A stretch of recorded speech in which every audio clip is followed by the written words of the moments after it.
2026. Le point 1, c'est l'ouverture de l'Assemblée. Le point 2, c'est l'adoption de l'ordre jour dont vous avez tous reçu copie, proposé par M. Moreau, appuyé par Mme Lepage, à gauche, à droite.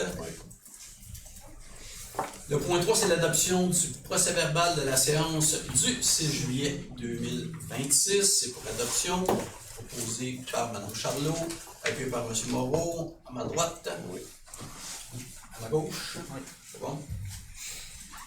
Et point 4, c'est urbanisme. 4.1, c'est le dépôt du procès-verbal du comité consultatif d'urbanisme du 4 août 2026. C'est juste un dépôt. 4.1.1, demande de permis PIA et de dérogation mineure 261 rue Saint-Antoine-Nord. Madame Lepage. Ah, oui. Donc, Mme Lepage se retire. Là, il y a des nouvelles personnes, je pense que c'est intéressant de le réexpliquer. Elle fait juste reculer sa chaise.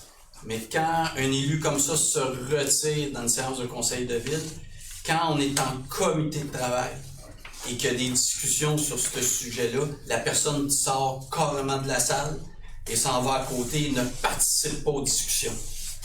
Et quand elle revient dans la salle, ne sait pas ce qui s'est discuté et la décision des membres du conseil. Parce que là, ça paraît... C'est ça. J'aimerais juste expliquer, Mme Lepage, pourquoi vous vous retirez. Ouais. Oui, c'est ça. C'est parce que la personne en cause, la compagnie en cause, c'est mon frère qui est propriétaire. Donc, Mme Charlot. Oui, donc le Conseil a été saisi d'une demande de permis PIA et de dérogation mineure pour le 261 rue Saint-Antoine. C'est l'entreprise de plomberie qui était anciennement l'animalerie Belle-Gueule, pour vous situer, qui avait été rénovée. Donc, la demande consiste au niveau de la marge de recul. Donc là, vous voyez à l'écran présentement le bâtiment, vous voyez les autos en avant. Donc là, le bâtiment rénové et le futur bâtiment, on peut le voir, c'est la partie en arrière noire, comme vous le voyez ici, le bleu étant l'existant. La marge de recul arrière, d'après notre règlement, devrait être de 7,5 mètres, mais ici, sur les plans, c'est 3 mètres, ce qui s'explique, lui, par rapport à son stockage de matériel, la dimension du bâtiment était nécessaire comme présenté. Il y a des conditions, par exemple, qui sont l'aire de verdissement en cours avant, dans le but de diminuer, évidemment, la surface perméable. Les plans nous ont été présentés dans un courriel le 12 août dernier, donc ça serait conditionnel avec ces plans-là qui nous montraient 3 arbrisseaux minimum sur le côté. Là, présentement, vous voyez des graminées qui séparent les deux, donc ça serait d'avoir des arbrisseaux.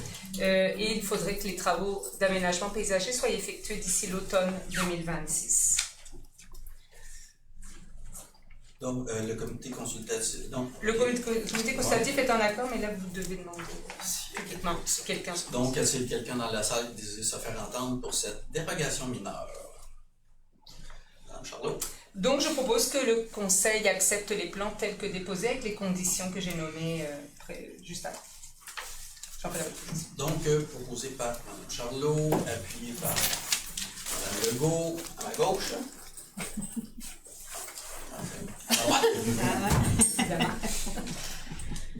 Donc, Mme Lepage réintègre son siège. 4, 1, 2, demande de permis PIA pour le projet intégré héritage du roi. Mme Charlot. Oui, donc le Conseil a été saisi d'une demande de permis de PIA par Immobilier à Pénimont. Donc là, le but, c'est quelque chose que je vous avais déjà présenté. C'était 3 immeubles, mais cette fois-ci, ça serait 3 immeubles de 21 logements chacun pour un total de 63. Précédemment, ça donnait 66 logements. Donc, dans le fond, ils enlèvent un logement par immeuble. Ça respecte les critères de PIA. Le CCU est également en accord avec la demande. Il y a des conditions.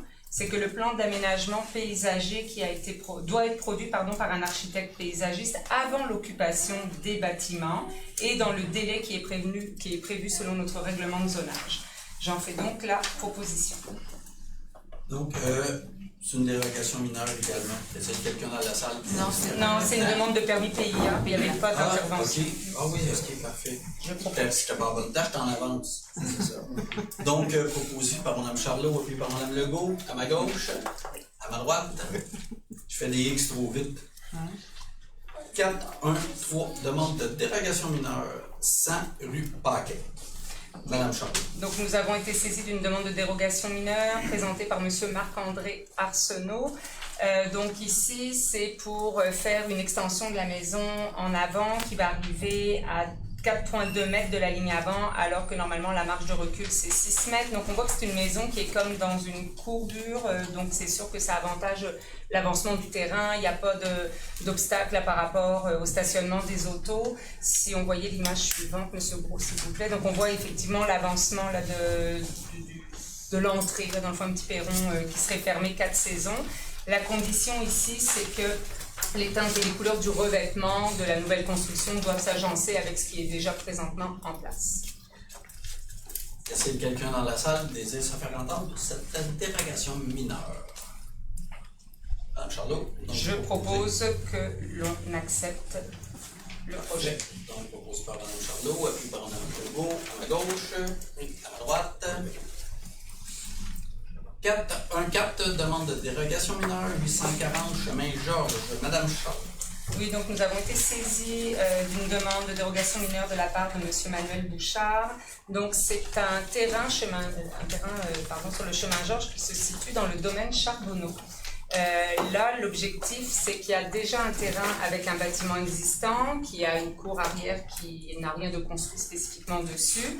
Donc là, le but, ça serait de scinder ce terrain-là que vous voyez ici en vert en deux. Donc la partie existante resterait telle quelle, puis en arrière, le projet, effectivement, comme on peut le voir ici, à droite de l'image, ça serait d'implanter un nouveau bâtiment résidentiel. Là, par contre, quand on subdivise le terrain de cette manière, celui qui est à gauche, le lot projeté numéro 1, ferait 2432,3 mètres carrés et le second, pour le nouveau bâtiment, 1653,9. Donc, les deux sont inférieurs à 3000 mètres carrés.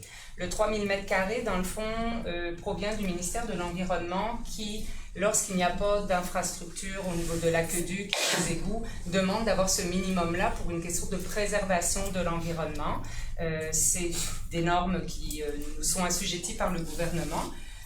Donc, ceci déroge à notre règlement de lotissement également. Le CCU donc, rejetait la demande. Je vais vous laisser demander si quelqu'un dans la salle désire se faire entendre cette demande de dérogation mineure. Donc, je propose qu'on suive le conseil du CCU et que l'on refuse également la demande de dérogation mineure pour les raisons que je vous ai expliquées. Parfait. Donc, proposé par Mme Charlot, appuyé par Mme Legault, à ma gauche, à ma droite. Oui. 4.1.5, demande de dérogation mineure pour le 6 336 308, Mme Charlot. Oui, donc nous avons été saisis d'une demande de Mme Marie-Ève, je ne sais pas si on dit Paquin ou Pasquin, donc je m'excuse pour avoir écorché son nom.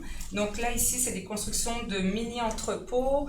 On avait passé un règlement où on permettait de construire jusqu'à 4 étages à l'intérieur d'un bâtiment, tant et autant que ça respectait une hauteur de 14,60 mètres dans notre parc d'affaires. Et là, ils nous ont expliqué qu'avec les contraintes du bâtiment, au niveau des gicleurs, au niveau des normes de sécurité, il était difficile pour eux de rapetisser dans cette norme-là de 14,6. Donc, ils nous proposent des plans à 16,5 mètres. Donc, ça déroge à notre règlement de zonage. Ceci étant donné le critère mineur, le CCU est favorable. Donc, y a-t-il quelqu'un dans la salle qui désire se faire entendre cette demande de dérogation mineure? Charlot. Donc, je propose qu'on accepte la demande de dérogation mineure. Donc, proposé par Mme Charlot, puis par Mme Legault, à ma gauche, à ma droite. 416, demande de permis PIIA pour une enseigne 54 chemin de la Vallée. Mme Charlot. Oui, nous avons été saisis d'une demande de permis PIA de la part de Abelcielo Construction. Je m'excuse d'avoir écorché peut-être encore là le nom. Donc là, le but, c'est d'avoir un nouvel affichage. Le bâtiment qui aurait dû accueillir le Starbucks, qui finalement n'avait pas été utilisé par l'enseigne, serait donc utilisé par Jack Lecoq, qui est une rôtisserie. Donc ça répond à nos critères de règlement PIA pour les enseignes. Le CCU est également en accord. J'en fais donc la proposition. Donc proposé par Mme Charlot, puis par Mme Legault, à ma droite, oui. À ma gauche. 417, demande de dérogation mineure. Monsieur le maire, oui. Si j'en parle derrière, le son est vraiment pas bon. OK. Oui, parce que c'est ça qu'on disait, pour le son, pour que les gens puissent entendre bien, on essaie de promener de bruit, de pas jaser.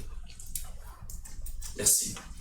417, demande de dérogation mineure, 60 rue Édouard de Bondy. Madame Charlot. Oui, donc ici, c'est l'adresse suivante. Là, c'est notre école secondaire de la Rive. Donc, si vous êtes passé dernièrement devant l'école, vous avez en façade un terrain de volley-ball.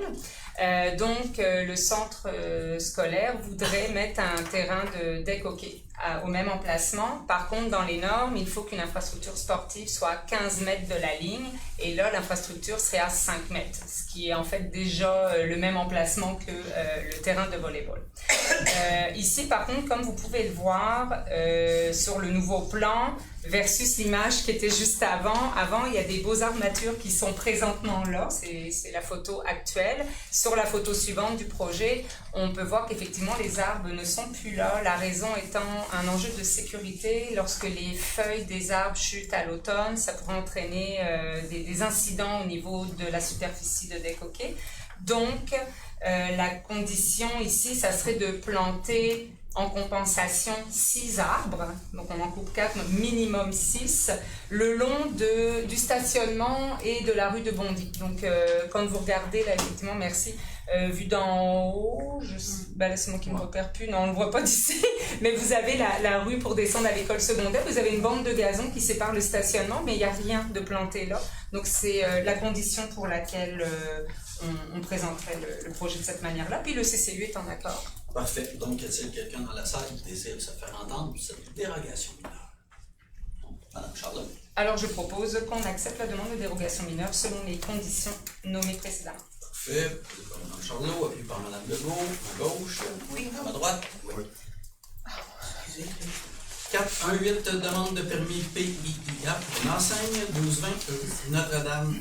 Madame Charlot. Oui, nous avons été saisis d'une demande de permis PIA de la part de M. Olivier Girard, donc au 1220 rue Notre-Dame. C'est le salon funéraire qui est sur la rue Notre-Dame pour une enseigne sur photo, comme vous pouvez le voir.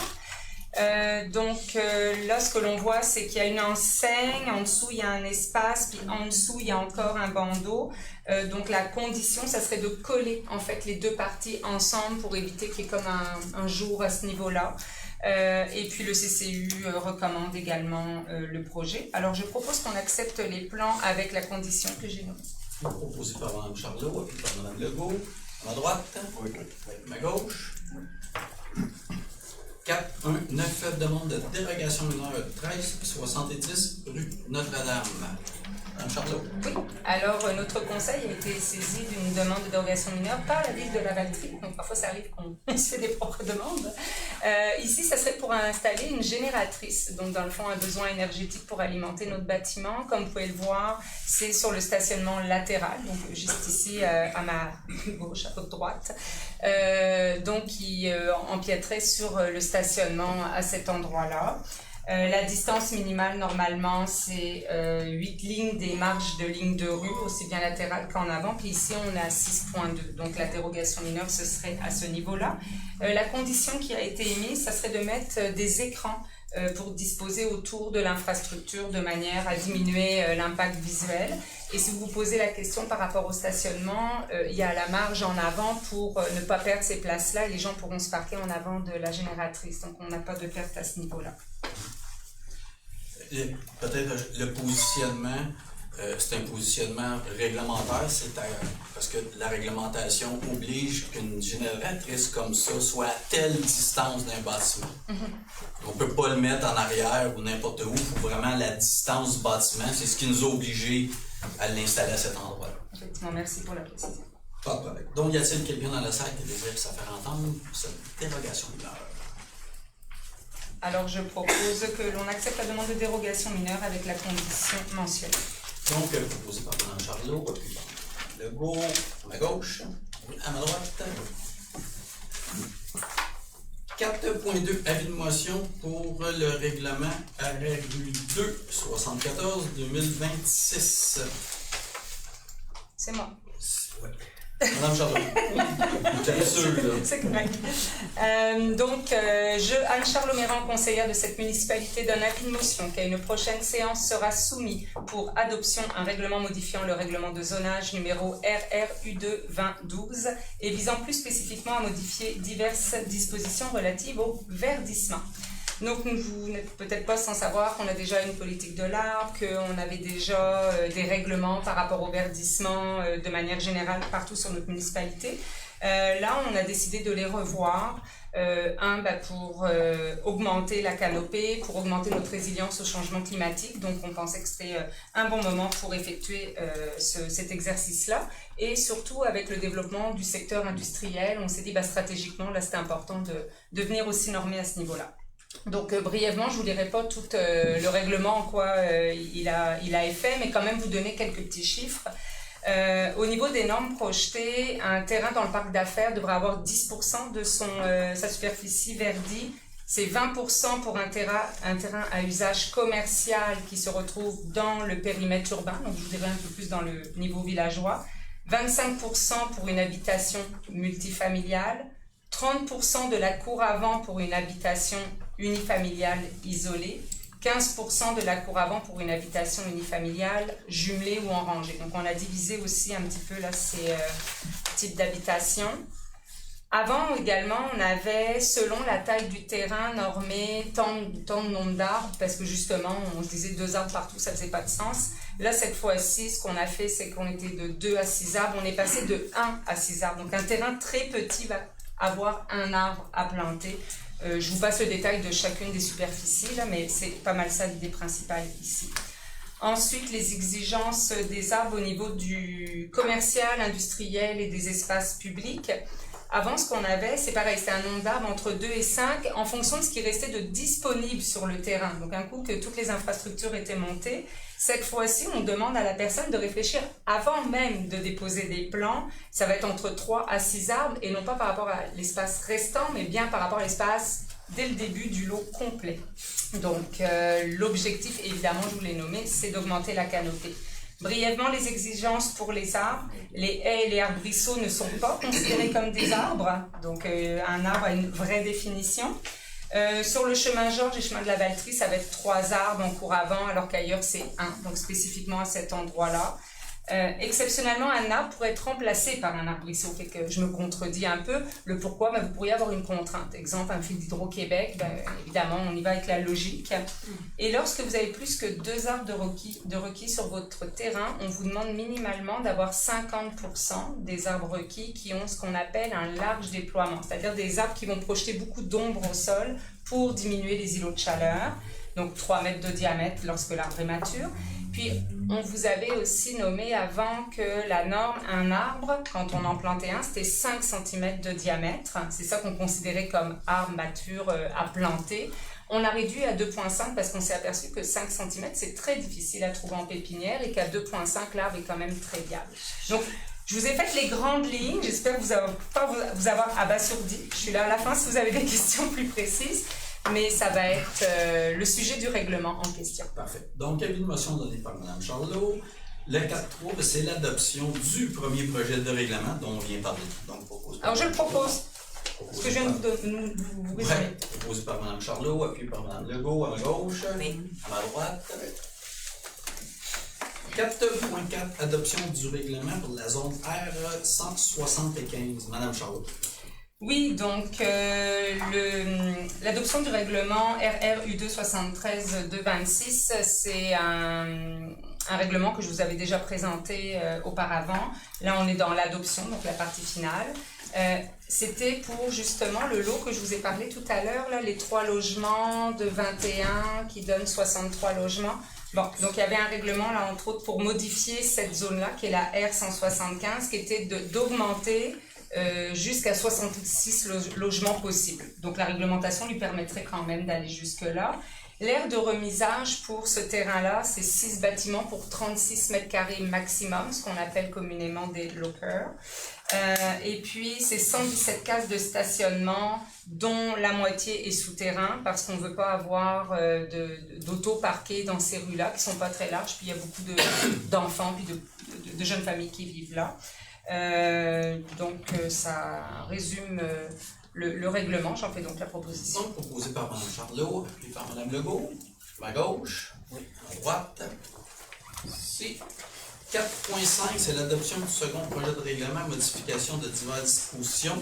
Donc, à ce point, à l'ordre du jour, Mme la conseillère Anne-Charlotte-Mirand ne participera pas aux délibérations du fait que l'ancienne copropriétaire, vous étiez l'ancienne copropriétaire. En fait, j'étais l'ancienne copropriétaire de Terre de Concept qui est assujettie par ce règlement. Exactement. Et Mme Lepage, Qui est en conflit d'intérêt. qui entretient des liens d'amitié avec les personnes concernées. C'est pas vraiment un conflit d'intérêt. C'est apparent. C'était ça. Donc, Mme Legault. Bonsoir. Après avoir pris connaissance du rapport déposé par la greffière concernant la consultation écrite sur le projet du règlement numéro 376-2026, je propose que le conseil municipal adopte le second projet du règlement modifiant diverses dispositions du règlement sur les plans d'implantation et d'intégration architecturale PIA tel que déposé. Je le propose. Proposé par Mme Legault, appuyé par M. Guévremont, à ma droite, à ma gauche. Parfait. Donc, le prochain, Mme la conseillère Charlotte, Mme Lepage réinstalle le siège. Donc, on passe au point 5, travaux publics. 5.1, renouvellement de contrat, nettoyage de rues, trottoirs, aires de stationnement municipal et piste cyclable. M. Guévremont. Oui, donc on a déjà octroyé un contrat au groupe Villeneuve Incorporé pour le nettoyage de rues, trottoirs et aires de stationnement municipal et pistes cyclables pour les années 24 à 26. Ce contrat prévoit une option supplémentaire de 2 ans, soit pour 2027 et 2028, et compte tenu que les coûts sont favorables, je propose que le conseil municipal autorise, conformément au contrat en vigueur pour le nettoyage des rues, trottoirs, aires de stationnement municipal et pistes cyclables, le renouvellement d'une période additionnelle de 2 ans pour les années 27 et 28, que le directeur général ou la directrice générale adjointe soit autorisé à signer pour et au nom de la ville de Lavaltrie tout document relatif à ce renouvellement. Donc, proposé par M. Guévremont, appuyé par Mme Villeneuve. J'en profite pour dire que je ne connais personne dans le groupe Villeneuve. Effectivement, Mme Villeneuve. Il n'y a pas de lien. À ma gauche? Oui. À ma droite? Les points 6, loisirs. 6.1, adoption du bilan 2025 et du plan d'action 2026-2027 à l'égard des personnes handicapées. Mme Villeneuve. Oui, donc dans le cadre de la loi, on dit la loi assurant l'exercice des droits des personnes handicapées en vue de leur intégration scolaire, professionnelle et sociale. Les municipalités qui ont plus de 10 000 habitants se doivent de se doter d'un plan d'action, dans le fond, pour favoriser que les gens qui ont toutes sortes d'handicaps ou d'incapacités soient en mesure d'accéder, dans le fond, aux mêmes services, à la même qualité de service, puis accéder aussi à différents édifices qui sont sur le territoire. Donc, on s'est doté en 2025. En fait, en 2025, on a fait un premier plan d'action qui a été élaboré. Maintenant, ce qu'on veut, c'est adopter le bilan de ce premier plan d'action-là pour vous donner un exemple. Puis, tous ces documents-là sont disponibles sur le site web. Là, fait que, vont être disponibles sur le site web. Fait que si vous êtes intéressé, vous pourrez aller voir le détail. Là, c'est des documents qui peuvent faire facilement une 20aine de pages. Là, donc, mais juste pour vous donner une idée, dans le bilan, en 2025, par exemple, on s'est assuré de faire l'inventaire de l'ensemble des obstacles qu'on pouvait identifier sur le territoire Laval-3 pour les personnes handicapées, par exemple, au niveau auditif, visuel ou par des questions de santé mentale, des trucs comme ça. Donc, on a procédé à l'inventaire en 2025, cette action-là elle est réalisée. Puis, un exemple d'action là, qui va être en continuité encore là, pour le plan d'action 2026-2027, ce serait par exemple de sensibiliser les commerçants aux différents obstacles qu'on peut trouver dans les commerces sur le territoire. Fait que c'est deux petits exemples simples pour vous dire qu'on est en action là-dessus. En fait, c'est un collectif, là, avec il y a M. Moreau qui siège sur ce comité-là, il y a différentes personnes, des citoyens de la municipalité aussi. Donc, c'est quelque chose qui nous tient à cœur, qu'on trouve important. Fait que c'est pas mal ça. Je propose tout simplement qu'on adopte le bilan 2025 et le plan d'action 2026-2027. Donc, proposé par Mme Villeneuve, appuyé par M. Moreau, à droite, à gauche. 6.2, demande de reconnaissance d'un organisme hors territoire, l'association de basketball Persévérance. M. Moreau. Donc, nous avons une politique de reconnaissance des organismes à la ville de Lavaltrie. Et à chaque fois qu'un organisme, dans le fond, veut s'intégrer à notre nouvelle politique, il y a un comité qui le regarde si, dans le fond, si on doit avoir accès à cette politique de reconnaissance. L'organisme en question désire offrir la possibilité aux jeunes Laval 3 de s'inscrire dans l'association régionale de basketball et en persévérance. Entendu qu'aucun organisme Laval 3 n'offre ce type d'activité.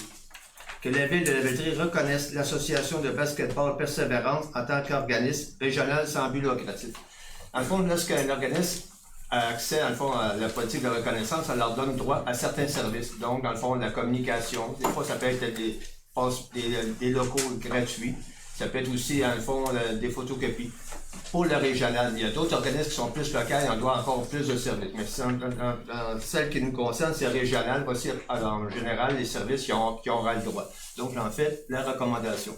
Donc, proposé par M. Moreau, appuyé par Mme Charlot, à droite, à gauche. 6.3, autorisation de participation, les mérites Lanaudois. M. Gavron. Oui, c'est tout simplement pour autoriser Mme la conseillère Nadia Charles, M. le maire Christian Goulet et M. le conseiller Denis Moreau à participer au mérite Lanaudois le 29 octobre 2026 au golf Le Mirage à Terrebonne au coût de 95 $ par personne, plus les taxes. Que les frais d'inscription soient assumés par la ville et que les frais de déplacement et repas soient remboursés, le cas échéant. Donc, proposé par M. Gavramont, appuyé par Mme Legault, à ma gauche, à ma droite. Oui. Les points 7, environnement, 7.1, renouvellement de contrat, collecte et transport des matières résiduelles. Mme Lepage. Bonsoir. Pour ce qui est du renouvellement du contrat de collecte et transport de matières résiduelles, je vous lis ce qui est tenu. Attendu que le Conseil a adjugé, par le biais de la résolution numéro 2023-11-19, un contrat à EBI Environnement Inc. pour la collecte et le transport de matières résiduelles pour les années 2024 à 2026. Attendu que ce contrat de collecte et de transport de matières résiduelles prévoit une option de renouvellement d'une période additionnelle de 2 ans, soit pour 2027 et 2028. En conséquence, moi, Céline Lepage, je propose que le Conseil municipal de la ville de Lavaltrie autorise, conformément au contrat en vigueur pour la collecte et le transport des matières résiduelles, le renouvellement d'une période additionnelle de 2 ans pour les années 2027 et 2028. Que le directeur général ou la directrice générale adjointe soit autorisé à signer pour et au nom de la ville de Lavaltrie tout document relatif à ce renouvellement.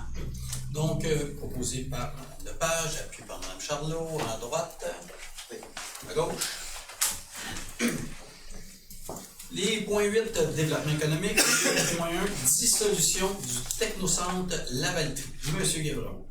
Oui, on va vous faire un petit peu plus de lecture, là, compte tenu qu'il y a une partie contractuelle là, dans ce cas-ci.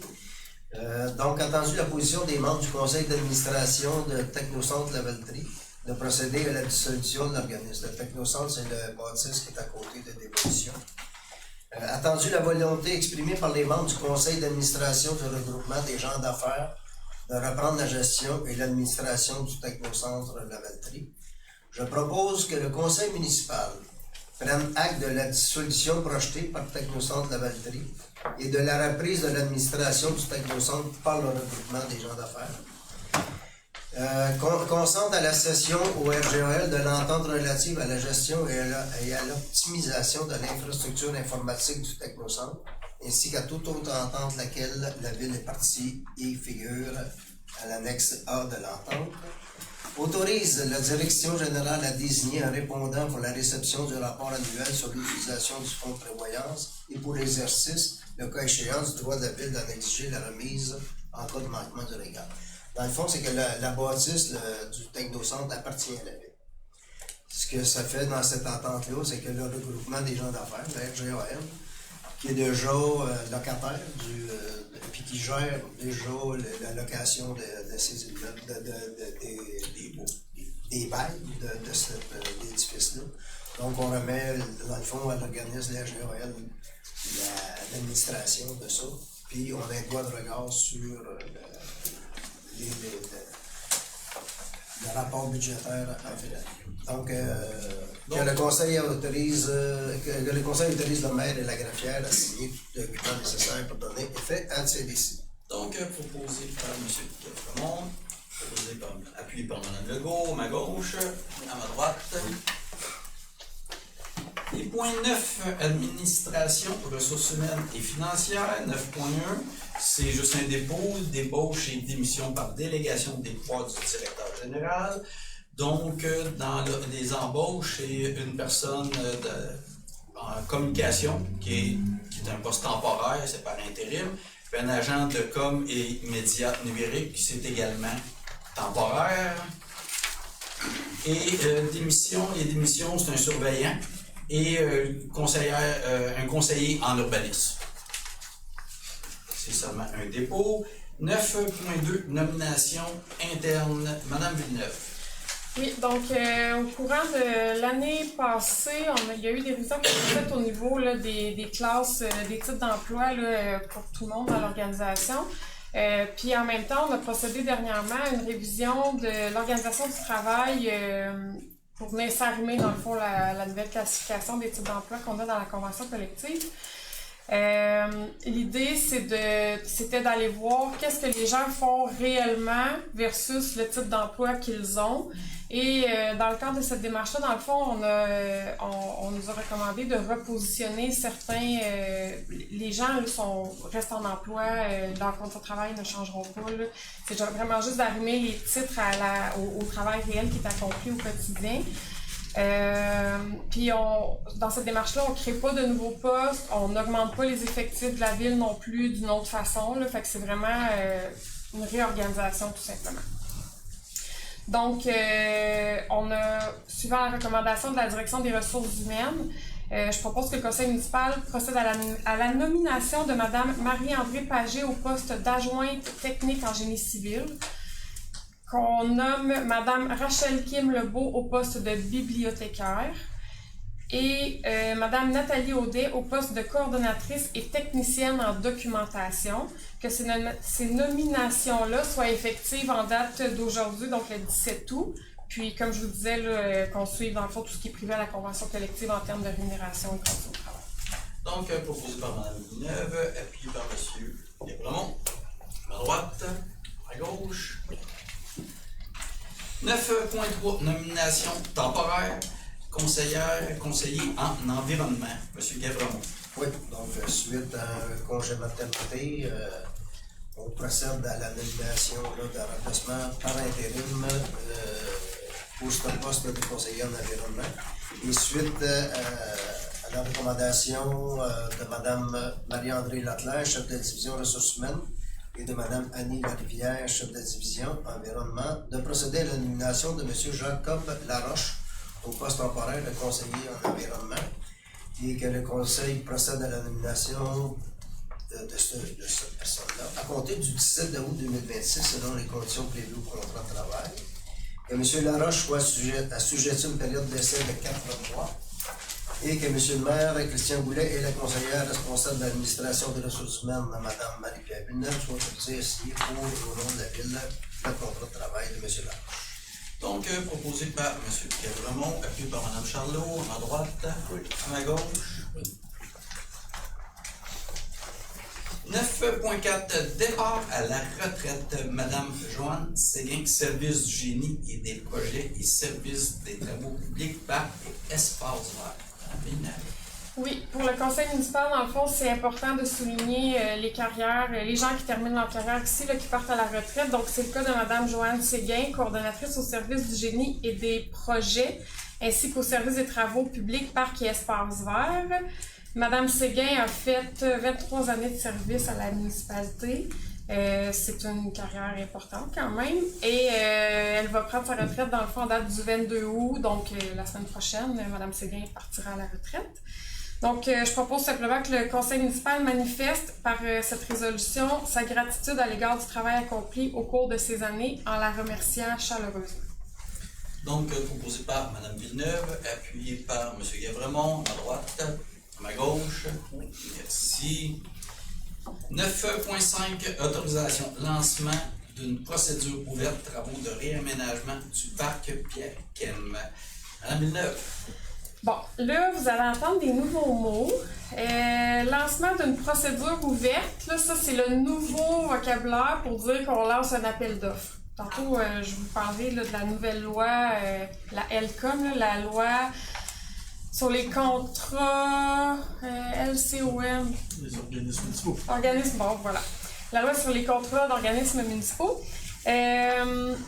Donc, on veut lancer une procédure ouverte pour aller chercher un contrat qui a trait au réaménagement du parc Pierre-Kem. Le parc Pierre-Kem, c'est celui qui est situé juste en avant de l'école secondaire de la Rive. Tantôt, on vous a dit qu'on allait enlever les terrains de volleyball qui sont là, mais qui sont appréciés et utilisés. On va mettre une surface de décaqué. La commission scolaire va mettre une surface de décaqué. Donc, les terrains de volleyball vont s'en aller au parc Pierre-Kem. Et ce qui est actuellement installé au parc Pierre-Kemp avec les modules de jeu, tout ça, ça va être relocalisé là, éventuellement sur un autre terrain un peu plus loin dans le même secteur. Donc là, on veut pouvoir aller chercher là, des fournisseurs potentiels pour réaménager les terrains de volleyball, tout ça, pour le parc. Donc, proposé par Mme Villeneuve, appuyé par M. Guévremont, à droite, à gauche.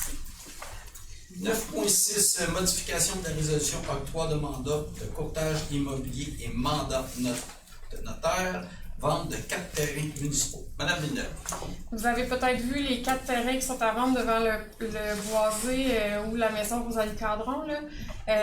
Dans le fond, on a un contrat avec une équipe de courtage, l'équipe Paradis. On veut juste venir faire une petite modification dans ce qu'on avait prévu initialement pour se rapprocher, dans le fond, de la réalité du marché.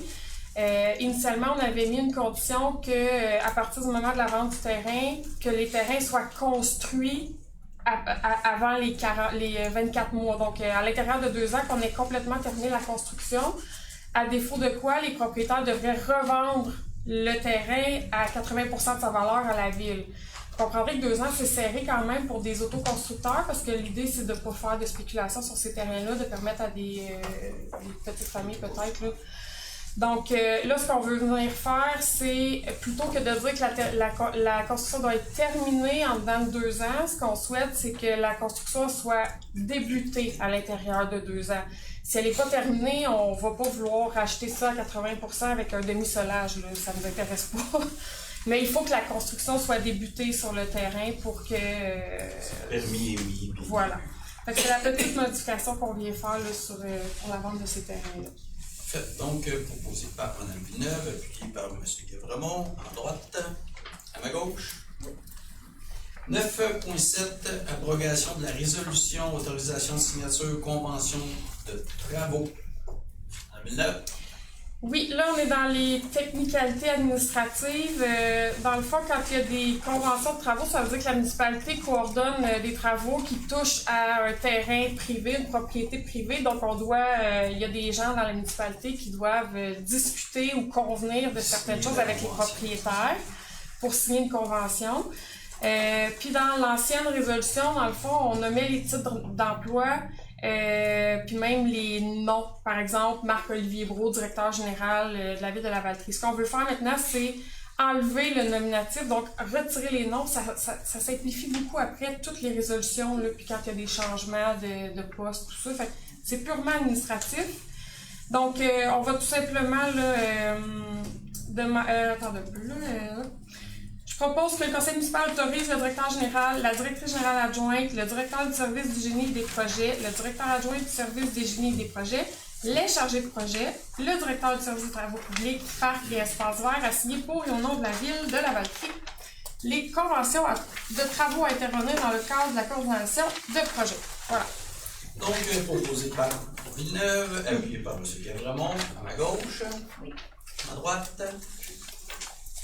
9.8, autorisation et mandat, avis de droit de préemption, périmètre urbain, 871 rue Notre-Dame. Madame Villeneuve.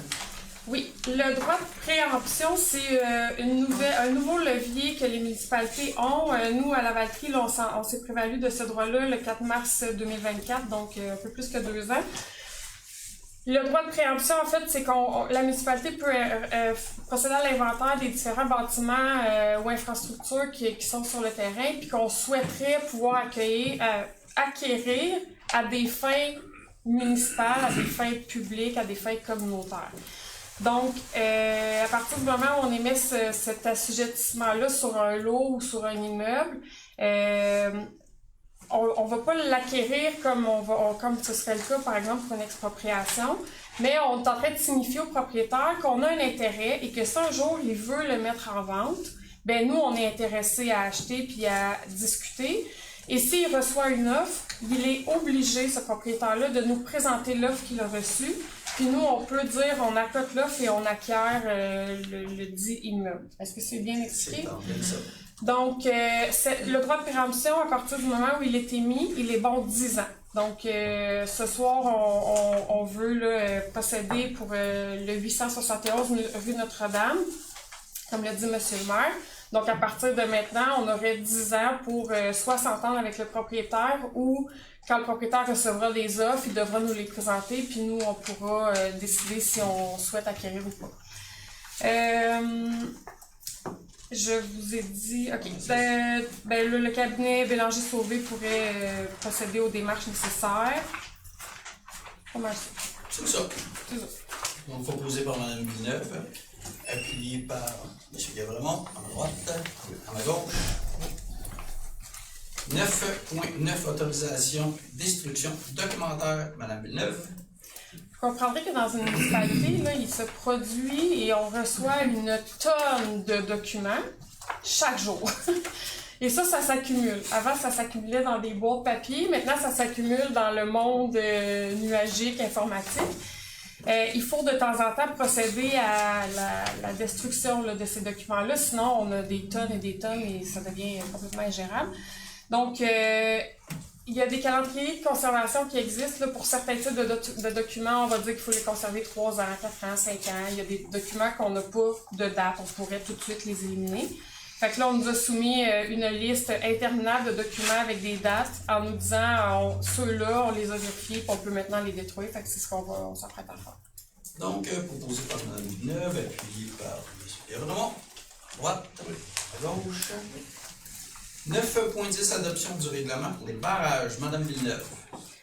Les barrages. Bon, là, les gens qui sont habitués de venir nous voir, vous en avez entendu parler pas mal dans les dernières séances. Donc, la MRC s'occupe de l'entretien des barrages, mais ne peut pas facturer. C'est la ville qui facture et qui retourne les sommes à la MRC. Donc, ce règlement-là, il faut l'adopter chaque année. C'est ce qu'on fait.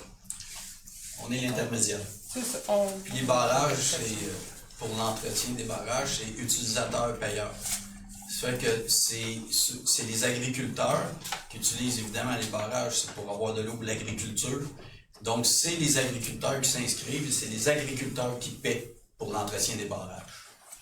La MRC nous envoie la facture, on envoie la facture aux agriculteurs, ils nous payent, on paye la MRC. C'est ça que c'est. Comme Mme Villeneuve disait, ben, une MRC n'a aucun pouvoir de taxation. C'est pour ça que ça fonctionne comme ça.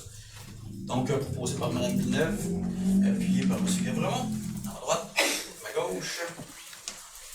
9.11, adoption du règlement, perception ruisseau du Point de jour. Mme Villeneuve.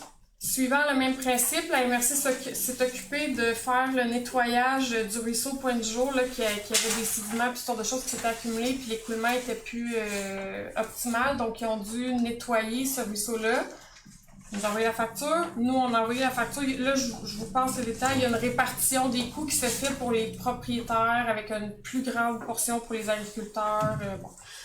Ces gens-là savent déjà combien ça leur coûte. Ils ont payé une partie l'année passée, ils payent la deuxième partie cette année. Fait qu'on fait tout simplement là, adopter le règlement pour pouvoir envoyer les factures, les deuxièmes factures aux propriétaires. Donc, proposé par Mme Villeneuve, appuyé par M. Guévremont, à droite, à ma gauche.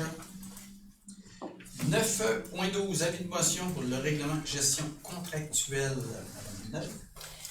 Oui, on est tenu, toutes les municipalités sont tenues d'avoir une gestion, un règlement sur la gestion contractuelle. On en avait déjà un, là, je vous repasserai pas l'ensemble de l'œuvre, mais seulement vous dire qu'avec la nouvelle LCOM, la loi sur les contrats des organismes municipaux, faut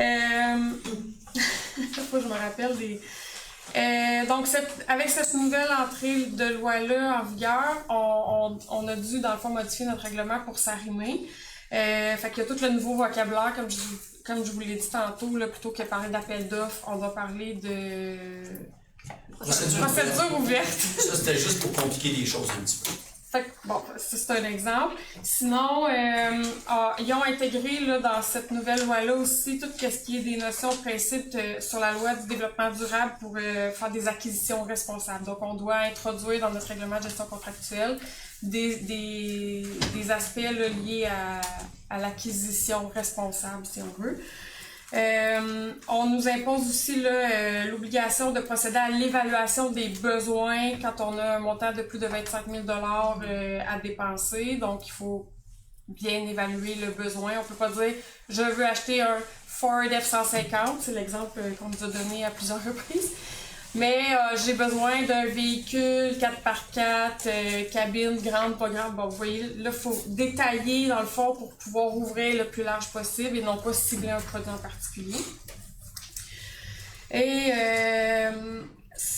dans la nouvelle loi aussi, on ouvre la porte à la possibilité là, que les membres du conseil municipal, les fonctionnaires et les employés de la municipalité puissent avoir des contrats avec la municipalité, mais suivant là, vraiment des procédures strictes, je vais dire ça comme ça. Et finalement, on a ajouté là, la notion de sanction, c'est-à-dire qu'un fournisseur qui ne serait pas en règle ou qui ne respecterait pas les principes de notre politique de règlement sur la gestion contractuelle, ben on pourrait lui donner par exemple une contravention ou une sanction quelconque.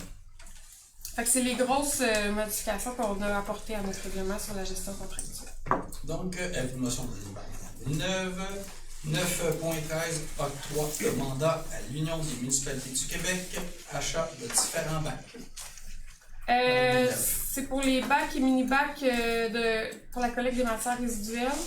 Dans le fond, il y a un regroupement là, par l'Union des municipalités du Québec qui fait qu'on achète du gros volume à moindre coût.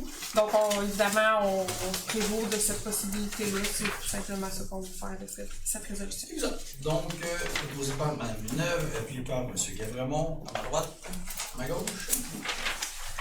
9.14, autorisation de cession en faveur des entreprises Gilbert Inc. Placement, La Chance McDonald Inc. Mandat de notaire et autorisation de signature. Mme Villeneuve. Oui, là, dans le fond, on parle, pour ceux qui s'y connaissent, là, dans le parc d'affaires au nord de l'autoroute 40, il y a un endroit où il y a une butte avec des mesures d'atténuation pour le son, les trucs visuels aussi. Et on a là, le promoteur de ce parc-là qui a tout simplement fait la demande de pouvoir acquérir cette partie de terrain-là pour lui permettre finalement éventuellement amener un nouveau projet commercial puis tout simplement déplacer la butte à un endroit qui serait encore tout à fait adéquat. L'acquérant, ceux qui nous ont approchés, Gilbert, ils nous ont proposé de payer 8 600 $ avant taxe. C'est le montant de la valeur de cette portion de terrain qui est inscrite au rôle d'évaluation municipale. et d'assumer l'ensemble des frais relatifs à la transaction, là, incluant les frais de notaire, tout ça.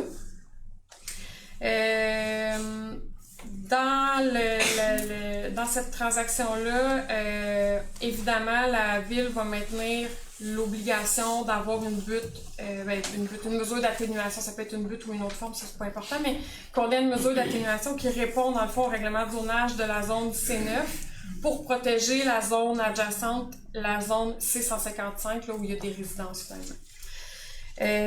Quoi d'autre? Ça ressemble pas mal à ça. Puis si dans le cas où il voudrait éventuellement déplacer ou démanteler, ben il faudrait qu'il y ait l'autorisation, qu'il y ait un changement de zonage qui soit fait en bonne et due forme par la municipalité. Donc, il va pouvoir acquérir, s'occuper de ça, de cette portion de terrain-là, mais tout en respectant la réglementation. Donc, proposé par Mme Minneuve, appuyé par M. Guévremont, à droite, à gauche. Oui.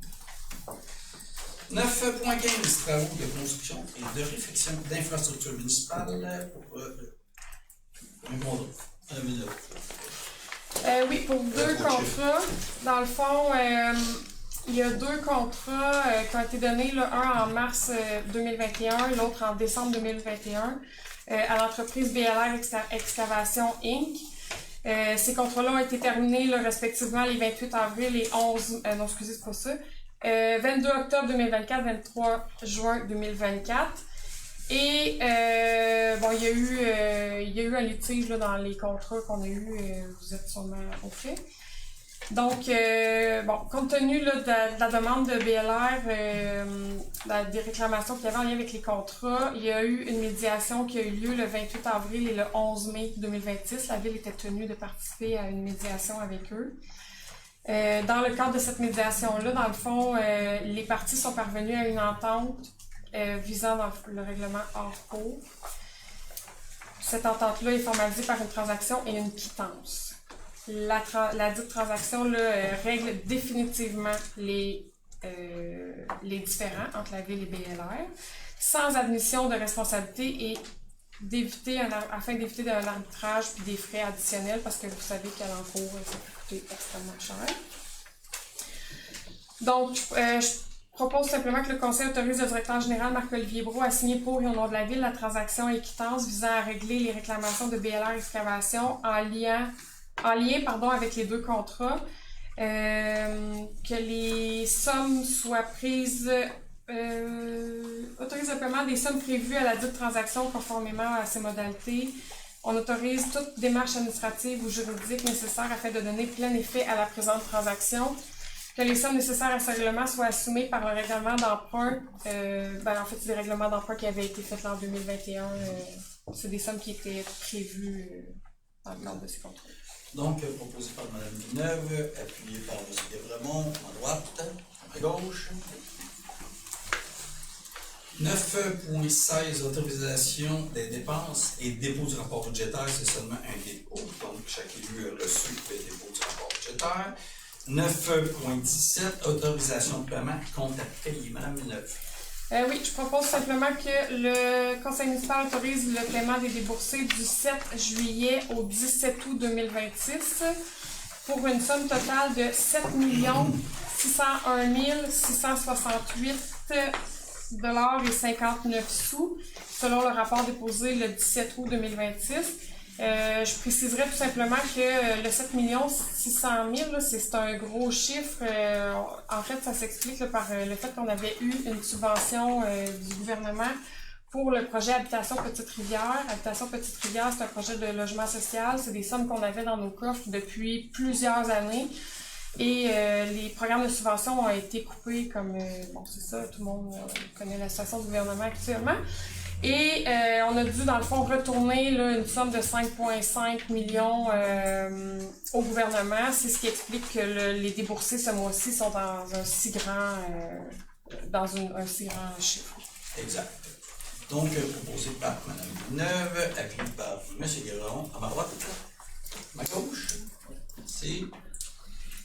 Point 10, courrier 10.1, règlement MRC. Donc, dès que la MRC passe en règlement, on est obligé de nous l'envoyer. Protection des rives et des plaines inondables. C'est très administratif. Dans le schéma d'aménagement de la MRC, il y a de la réglementation sur les zones inondables.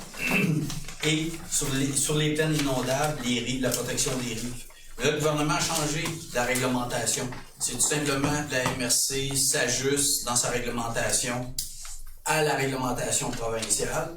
Évidemment, pour pas qu'il y ait de doublons ou de malentendus, permis, pas permis. Fait que la MRC ajuste sa réglementation. C'est simplement ça mon courrier. Donc, ben, merci beaucoup pour tout le monde à la maison. Maintenant, je vais passer à la période de questions pour les gens ici présents dans la salle.